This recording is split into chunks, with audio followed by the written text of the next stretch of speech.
lawan putri. Tepuk tangan dong untuk Maiki. Men kotok kita saya ndengklak. Nanu. Sri Uning Mustika Tuban. Ora gelem kalah jor karo sing ngarep iki. Nah iya, mau nganti meguru nyang gunung tutup le kowe. Ora bakal kelakon ya, yo. Tekon kaya ngono ora rak tiru. Kaya ngono kae, Gok. Ora tak gap.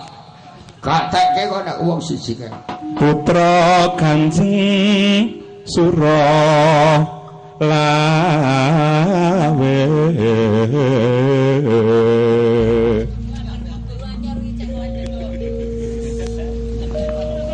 Toprang agung bojone karo apik suarane. Nek slendro coba pelok ya minger.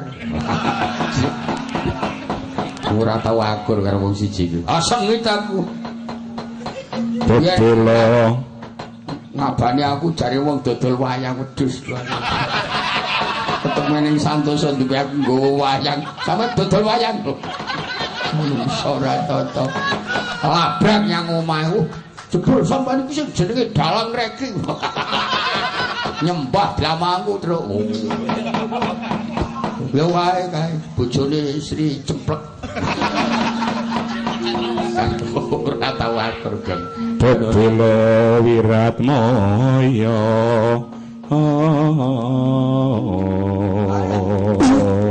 Ora ngatekke suaramu ki reki. Maiki kaya reki kowe. Tan burung Sri Uning gugur. Ora nang Sri Uning kok gugur. Gugur. Oh. Lambene dhewe sing kleru.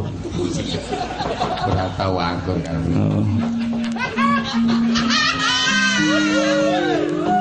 Nano. Kowe kang nyuwara ora.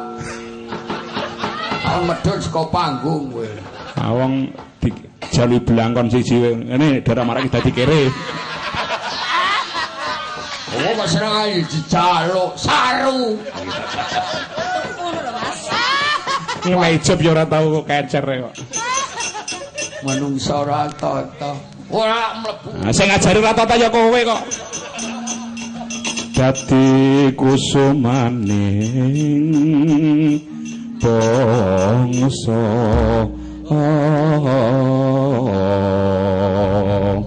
apik suarane. Sing bacotke wedokane kaya. Dek jaman ora senenge ora kok ngono rek iki. Ku caping gunung. Sri Uning Mustika Tuban labu tresno lan seponya pati marang Raden Wiratmaya kang wis prasaja anandang prakti. Sri Uning datang ngraita kancine para kadange pribadi Wiratmaya putrane Rasarna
Pak Bagong. Pak Bagong. Lho, Nyun sewu menika ditujuaken kagem keluarga besar saking Batu Jambut nggih. Watu Barut Gombong nggih. Oh, ana kuwi ning watune to. Watu Barut ya jeneng desa kono. Gong. Ora tak kira. Lah wong sing do ngino karo wong gone dhewe iki jan kebangetan jaman semono. Gunung Kidul nggon watu kae to mesti ngono kuwi. Jebul yo gombong akeh watune. Gleli-gleli. Asem. Muring-muring. Ya mau tembang sriwune. Wah, aku seneng kompak lanang wedok iso nembang. Wah. Lah iya syukur. Wis kaya ngono bocah iso nggo golek pangan kuwi. Lah ya seperna ngono karang wis tak aturke ngarep ke malah. Kae Gunung Kidul ki ora ana sing derajat pangkate dhuwur. Lah iya. Ya ana sing tukang ojek karo sing dagang, ana sing dodol pecel. Lah iya. Ana sing campur sari. Ana sing sok ngapusi. Opak pokoke. Lah iya. Ora ngono ora rame ya, Tru.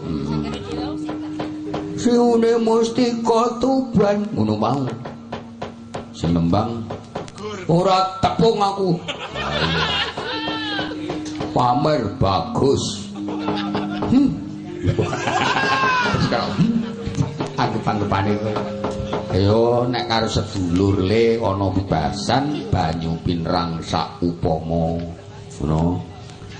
Awake dhewe ning perantuan iki kudu sing rukun. Ngono. Oh, perkara apa to kowe karo kae? Wis pokoke dadi dalan ora rak nyawuk aku. Ya ya suwek tanganmu nek kowe nyawuk dalan. Wis ngerti layangane kowe gemes kok aku. Wong meneh ngerti montore. Tersinggung aku. Sebabe aku agek ngepos ning asli Afrika kono Senayan. Dhek mbuh arep minggat nganti dung-dung. Arep ditubruk aku. Polisi arep tubruk karo maling.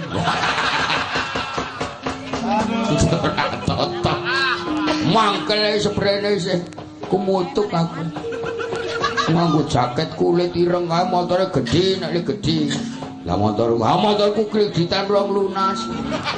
Aku yang rumangsani kok. Ning batinku asem tenan. Cak karo mojo le gregil aku. Jam piro? Ya kira-kira jam 10 kae. Tak kira pimpinanku maca kacamata ireng kae helme ora dibuka. Lah iya. Ini dari mana? Oh siapa aku yang ngono. Bareng dibuka iki peduse brujul. Getun aku leku ngajeni karo wedhus gembel. Ya wis ana basan banyu pinrang saupama. Ora apik kedadiane nek kowe karo kae cengkah penemu ya kena wae cengkah penemu ning rukun wis. Barep belani kae. Ketut dosa pitung turunan terus. Apa ya iki? Wis muring tenan. Heeh. Ayo buka bunang milangkori. Penabuhe balungane dados. Iki ana pamundutan saka Mas Kastubiono saking Ngodian Ngayu Jakarta. Waduh matur nuwun. Milangkori neng.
Bagong kok kelap-kelop karo mau mudeng. Lho. Aja ngira terus kuwi sing nyipta gending aku biyen. Kuwi panganan Jawa Timuran kabeh klumpuke dadi sisih dicipta dadi gending. Kutha Bantawasa cak misuwur tapene cak Surabaya sing kondang rujak jingure timbang baling lenthung ana wingko babat lodong Mojokerto Jipang wedang asli Malang njajah desa milang kori goleki condonge nganti lempeng Madiun kriping galek tombo gumun Kediri tahu tak wane yen nganjuk kondang angini. Wah, matur nuwun. Kuwi nek kutha Jawa Timuran. Nek Yojo iki mau krungu. Kutha Yogyakarta Mas misuwur gudhege Mas Wonosari sing kondang gaplek diwule. Yen Yojo mangidul ana keplak Bantul mesti bakal tuman mundut salak pondo Sliman jajah desa milang kori goleki condonge ngati tempe baceme geblek wates tambah pantes mancingan payah jingkinge yen sar gede kondang yang kuning. Bagong rada runtut le nembang. Penggending. Kaya apa kok? Jarene Ngayuja ki ora gur panganan kok. Ning papan Pak. Lho kepiye saiki daerah Gunung Kidul ku sak wah wis dadi pantai mutiara tenan terus mulya kowe saiki. Yen pariwisata Mas ing Ngayogyakarta bon binatang sing kondang gembira luka yen Yojo mangidul parang titis pantai kidul Yojo menggok ngetan candi Prambanan tlatah Sliman jajah desa milang kori goleki condonge ngati guwa kes krendho pantai Glagah Kulon Progo Gunung Kidul sak wewengkon sing kondang krakal lan ponjong. Ponjong iki kondang apa? Tempe bengok. Saya elek kok. Tempe bengok.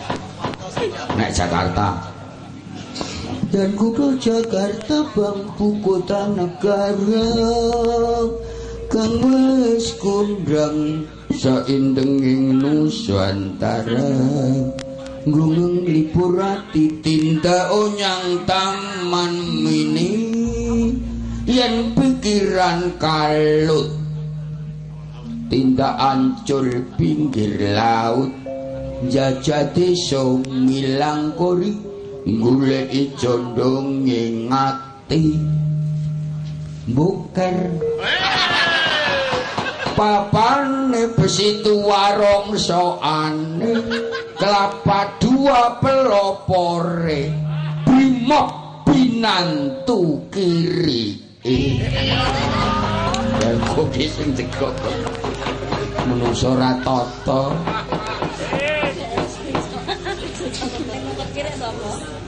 udur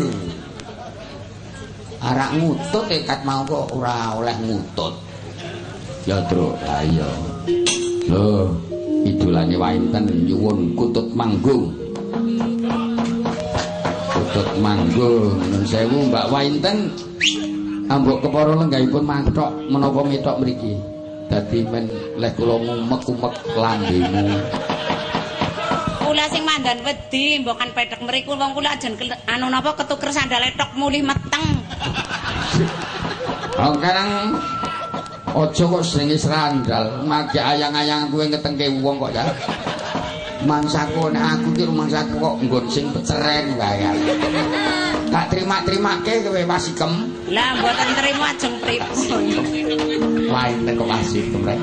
Tanggane kula genang nggih, Banyumas nggih, blakas blak-blakan. Ngomongnya apa adanya. Wah, apik kuwi. Saestu. Ning golek jujur kebangetan. Ki. Nggih temenan wong Banyumas. Kan biyen wong wedok sing tak goleki kaya ngene tipene iki. Lah iya. Dadi nek njaluk ya nembung. Bukaan Mas.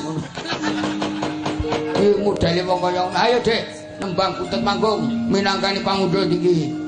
Sing nanggap jenengan iku lho sing Banyumas angsal wong Londo niku. Bareng esuke kan tanggane kula terus carane napa nggih? Malam pertama sing lanang ki tulung-tulung. Oh my god. Sing wadon semaur nyong wis ngegot kit mau. Astagfirullahaladzim. Robana atina bidunya kasana. Wis Bagong ketemu wainten wis padha edane. Bagong ora ketemu wainten edan. Aku iku kan ngombe aku sing marahi. Oh, ora kenal le saiki ngombe-ngombe le. Pangapunten lho. Kali iku ora oleh. Sampluk sango. Ayo, Dik, wainten sesuk aja mulih sik nek ora bareng aku kowe anak. Pengen anakmu loro. Ala kula wis mbuktekaken Je, kula rene niku rabi kali piyayi mriko kalusen 2 taun mboten anak-anak Waduh, mejen iki aja-aja. Nggih. Lah piyayine ngene jenengan niku jan wonge alus-alus kabeh, mbok nun sewu lho. Nun sewu dadi napa polisi nggih halus. Saestu. Lah wong genah nyong wis mapan kit mau Gerard nembak ora tekan nggone, Je.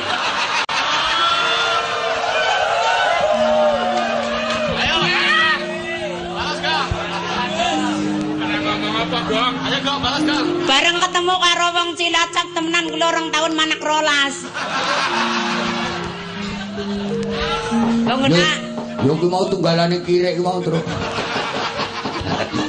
Pistule ditung natok langsung pelurune pada mencelat dhewek kok. He. Bisa menang ora lambemu kan? Kowe nek gor kepengin mendung wae sesuk-esuk, Nduk. Wis rasane kene. Aduh, Gusti Pangeran. Ya Allah, wainten. Aku toto gelar iki ngadeg ning jare Ndeprok iki. Ya elek, ketemu karo wong rusak. Wis. Kowe gek nembango ya waintenan lambe mundhut. Nggih, Pak, ning urutan nggih, Pak. Kula niku suarane mboten kepenak, sing kepenak kula niku liyane. Iki. Maksudnya nggon ngombahi kula ya resik. Lah iya. Nggon kliwet nggih mateng nggih ning nek Petro. Apa? Sesuk haripin kon minggat dhewe. Aja oleh main wahku. Aku ndak laporan karo mamake.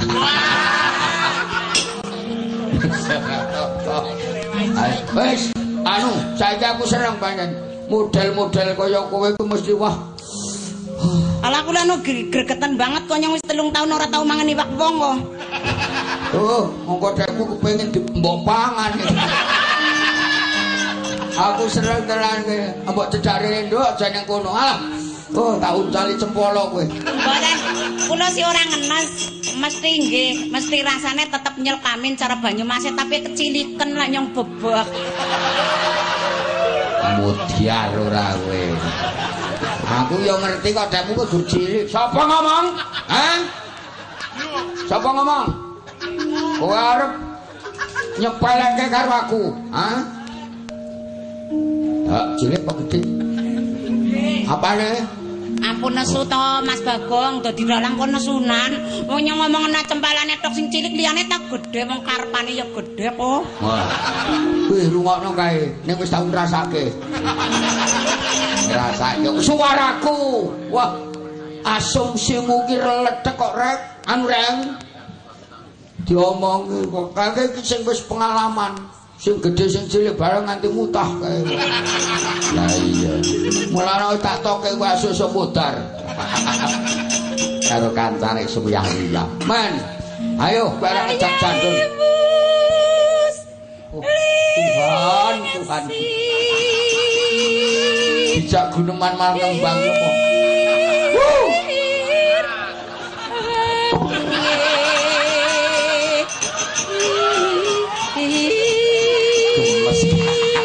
Gemes kriketan.